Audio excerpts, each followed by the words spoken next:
Welcome to Uncaged, a show that celebrates thought leadership from today's top business leaders. The program provides a voice to amazing executives from around the globe who are shaping the world of business today and mapping the path to the commerce of tomorrow. Today, we're speaking with Beau Button. Hey, Beau, how are you? Doing well, and yourself? I'm well, and I'm excited to talk about the present and future with you because you're doing some pretty revolutionary stuff. Beau is the president and CTO of Atlas Reality. Atlas Reality is a company that basically has built a platform that digitally recreates the real world and transforms that digital layer into something that can be owned, improved, and traded. And I'm excited to talk to you more about that, Beau. But before we get there, tell us a little bit about your background and your career. Yes. So I've been in the software development space for, I don't know, at this point, 20 something years. I started when I was about 8. Obviously, that predates kind of modern internet, but was always intrigued by computers, had access to an old machine my brother-in-law had, and kind of just followed the trends, got into the internet, kind of web-based development, and then probably mid-20s jumped into this entrepreneurial journey, not in anything relative to what I'm doing today. Quite frankly, most of my early jobs were content management, e-commerce, but Yeah. yeah, that's how I found myself in the software development. I was just intrigued by computers. Cool. Well, and now you have launched and started and built Atlas Reality over the last several years, and you guys are really working on some groundbreaking stuff. Tell us a little bit about the background of Atlas and where you guys are right now. Yeah, so Atlas Reality was formerly known as Cerberus Interactive. We rebranded for a multitude of reasons. One, no one could pronounce Cerberus or spell it. So we also like the fact that the acronym was AR, the abbreviations for augmented reality. But we started off, quite honestly, as a consultancy. I had always played a consultant role in enterprise software development, working as kind of a hired gun. And my current business partner, Sami, who's our CEO, approached me with the idea of creating a video game development studio. I had no experience, nor did he, but he played video games and he knew I built software. And we toyed with the idea, and eventually we did start a business and we built software for other companies. And then Hmm. slowly but surely realized that we wanted to get into our own kind of intellectual property and build games. And location-based games with the launch of Pokemon Go were kind of like the new kid on the block, and we wanted to get into that space. It resonated with me. I had a lot of geospatial experience, and that's honestly how we got into this. Sounds like kind of this bridge between AR and perhaps kind of these metaverses that we're hearing about. How are you guys navigating that space? Delicately. I'm not a fan of the word personally, metaverse, because I haven't really found a definition that really resonates with me. You've got Meta, aka previously known as Facebook, and then the metaverse that I think most people visualize, to me, has been around for 20 years. There was a previous company called Linden Labs created something called Second Life, and it almost feels like we're just going back to that direction. The Mm. difference is now there's a blockchain involved, but what we do is we take standard, mapping technology, so Google Maps like technology. We build games on top of that.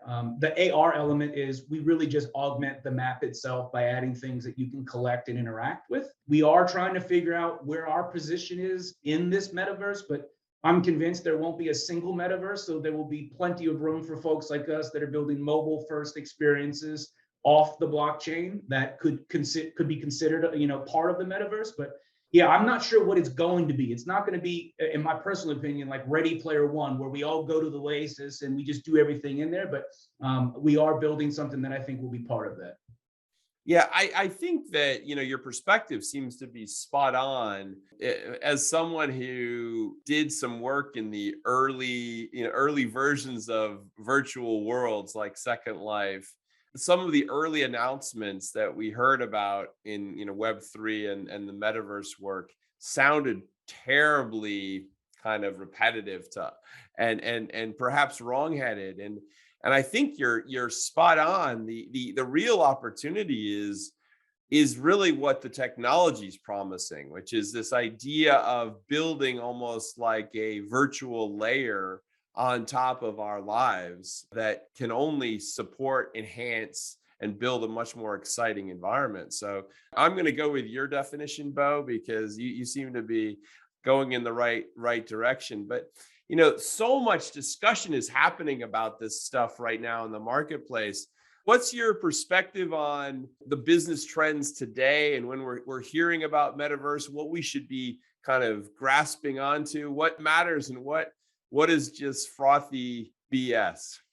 Yeah. So, I mean, when most people think about Web3 or metaverse or anything blockchain, my inner circle, my friends, not my professional inner circle, they think about NFTs. They think about, bored apes, all these JPEGs. Like, there's a lot of this negative sentiment. Like, why would I pay that amount of money for a JPEG? There's an element of exclusivity. I read an article briefly or recently that basically said we should consider the first round of NFTs as luxury goods. And that resonated with me because that's precisely how I felt about them. There is a utility to some degree, but I've kind of cut through all of the BS. Like, what is the blockchain? It's legitimate. It's a really interesting way to solve a multitude of problems, decentralized, distributed ledgers, and so on and so forth. But honestly, my partner Sami kind of said it best: is the Web3 is about ownership. Web2 was about people and social, being able to connect. Web1 was information. So I don't necessarily see the metaverse being, it's not required that the metaverse exist on top of the blockchain. And that's precisely what we're doing at Atlas Reality as an off-chain, metaverse company, is we're allowing folks to participate in buying digital assets. But the core takeaway is ownership, not only in the digital asset, but like in the business, like we're rewarding you. So it's a tough one to navigate for sure, but I do see real world use cases for the blockchain and real estate and finance, et cetera. But there's just a lot of, like you said, froth to cut through. NFTs being the first and foremost. It's like, why would you do that? I'm seeing a few use cases like medical records and tickets to concerts. I get that. I think that's great. I think that is going to stick. Yeah. Maybe, ways to kind of bridge again the way you're kind of defining things, which is that bridge between the real world and maybe an identifiable, trackable virtual world, which seems to make a ton of sense to me. Well, I mean, Beau, I feel like the last 2 years have been perhaps a difficult moment for the world because of the pandemic, but also perhaps, should I say, the end of the old way of thinking about the web and the beginning, or an accelerated beginning, to this kind of web 3.0 world that we're bridging to. Tell me a little bit about how you've navigated the last couple of years and what challenges you faced and what maybe opportunities you've come across, and where you think this leaves us. Indeed, yeah. So as a small business owner or entrepreneur, we had to deal with the pandemic. Obviously, so did everybody else. But even I think more frightening was Web3. We knew we were building location-based games. We were selling digital, assets, but we strategically decided not to dive headfirst into Web3 for a multitude of reasons, regulatory, et cetera. On the small business side, relative to the pandemic, prior to the pandemic, I would have been pretty adamantly against remote work.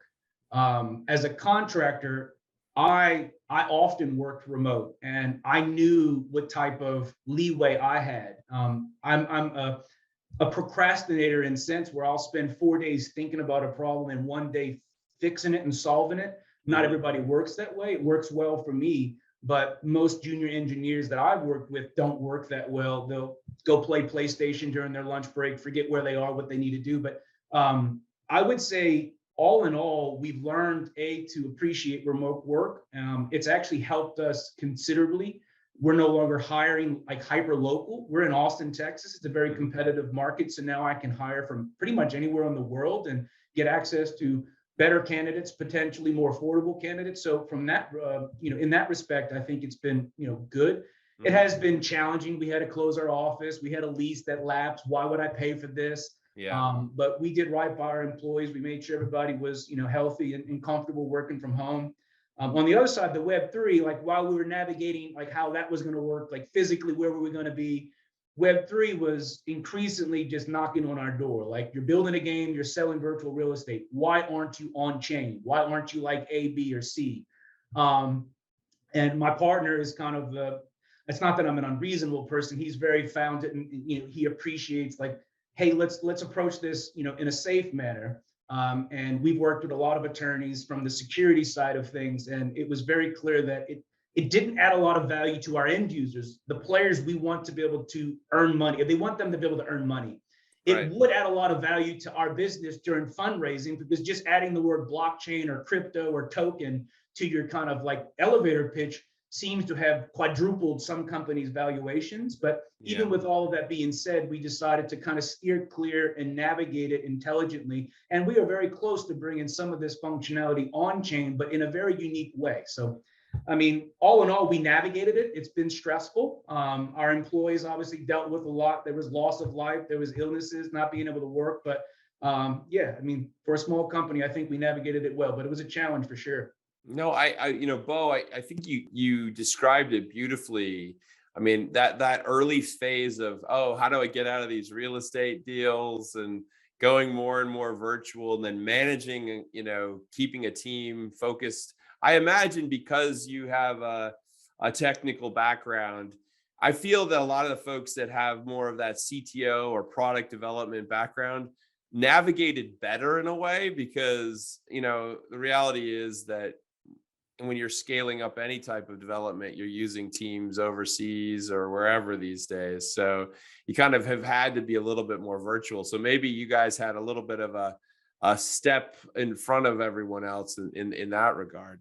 I Uh, would agree for sure. Yeah. If yeah. we wouldn't have been tech focused, navigating just how to set up a remote team would have been a challenge. But we already had most of that in place, because folks needed to be, accessible after hours to triage issues. So it wasn't a huge tech shift for us. It was more just an environment change. We missed that. Hey, everybody's coming to the office. We've got the break room. We Yeah. want to take a team lunch, but we've managed. So, I mean, here we are, 2022. You live in one of the hotbeds of the new world in Austin. What does this year hold for you guys? What are you focusing on? I mean, quite honestly, the focus remains on trying to build the most lucrative experience for our end users. Lucrative in the sense we genuinely are committed to allowing them to earn real money, money that's liquid, that you can use. And I always use this kind of saying, like, I want you to be able to pay your light bill. We're not there yet. You might be able to pay your Netflix subscription with your earnings from some of the games that we've built. But we're continuously focusing on ways that we can grow our business and then share that success with our end users, whether it be through debit card or credit card interactions. You can get rewarded for using your credit cards. We've got nationwide deals now on both the Visa and MasterCard network, which is very unique to us, or in this space for games. Think of it as kind of a rewards program. You're used to that. You're getting points for spending dollars you can use for miles. In our world, we use that to allow you to basically buy things in the game. But yeah, just growth. It hasn't been smooth sailing.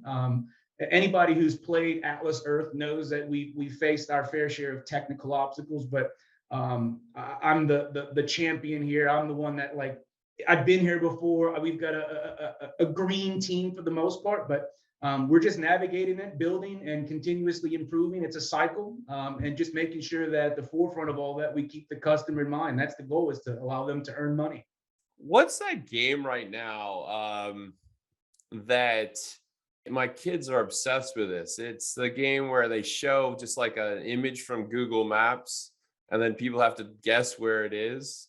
I haven't seen that. I know there's another game that just came out of left field called Wordle or something along those lines. Oh yeah, All of that our engineers, we were recently traveling to the game developer conference in San Francisco, and it was just like everybody in the car was quiet. I'm like, what are you guys doing? And they're all playing that game, but I haven't. Look, no, but the reason why I mentioned Wordle's a good example as well. These games that really seem to capture everyone's imagination. We see these visions from Zuckerberg of what he imagined this world's going to be, but the reality is the ones that really work are relatively simple, right? Like because it's just too hard for people to fully commit. And if they're going to fully commit, they're really buying into much deeper gaming systems, right? Yeah. Like, So no, look, yeah. this is a great segue. So in the industry, my partner would refer to those as the hyper casuals. You can get in, you can get out. The monetization strategies from the developer side is very different, but it's about sessions and eyeballs, and it works. Obviously, people are making a lot of money on hyper casual games, but what we realized post launch of Atlas Earth is we've built a platform that is very well suited to capture eyeballs. People want to earn money. They're buying real estate. They're, the land they own generates rent, but we didn't give them much else to do. So, Mhm. in the most traditional form, it's not really a game yet. So we are working on integrating basically branded games, hyper casual games in our game, so people have more things to do. Um, I don't play any of those. Those are honestly the games that resonate the most with me because my attention span when it comes to a game, unless it's like Flight Simulator, I can fly an airplane around Austin, Texas for 5 hours and not get up. But I do not have any desire to figure out how to like actually use a virtual axe to harvest wood. But yes, we're figuring out how to navigate that. We've got one coming out Well, within. tell me, I mean, I look at Atlas Empires, Atlas Racer, Atlas Earth. Tell me about each one of those. So yeah, Atlas Empires was our first game. It's an amalgamation of Pokemon Go mechanics with Clash of Clans. You walk around, you collect resources, you can go back home. My partner coined this term toilet time. So you can, at the house, you can still do things. Financially, it was a success.